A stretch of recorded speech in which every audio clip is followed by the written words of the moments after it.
Мен 6 сынып оқушысы Хамитова Шұғыла.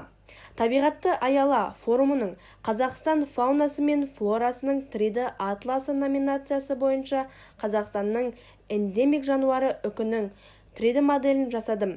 Жоба барысында модельді жасауға көмектескен SketchUp бағдарламасы. Бұл программада жануарлардың өзінің моделін жасап, содан соң картаға мекен ететін жеріне орналастырдым. Үкі ежелден қасиетті саналған құс. Негізінен орманда мекендейтін өте әдемі, әрі ақылды құс.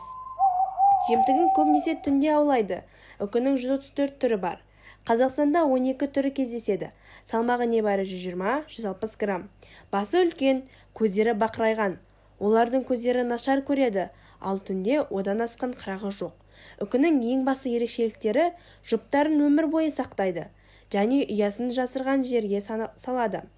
Мойнын 180 градусқа бұратын қасиеті тағы бар. Соның арқасында арқа тұсында не болып жатқанын көріп біле алады. Үкі құстардың ішіндегі ең тыныш жатын құс. Ұшу жылдамдығы 130 км. Ұшып бара жатқан үкінің қаққан қанатын есту мүмкін емес. Оған дәлел ғалымдардың жүргізілген зерттеулері. Тәрбиешілер алдымен бөлмеге бірнеше микрофон орнатады. Оның үстімен бірнеше құстарды ұшырып көреді. Қыран осылай ұшады екен. Ал енді үкінің ұшқанын естейік.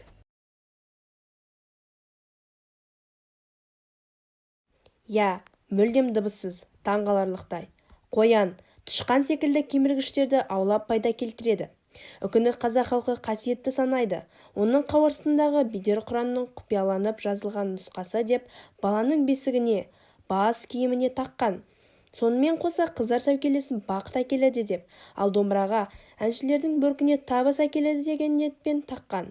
Үкі саны азайып келе жатқан сирек кездесетін құс.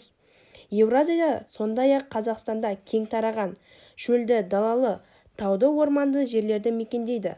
Санының азаю себептері электр сымдарын және уланған жемді жеп өлуі.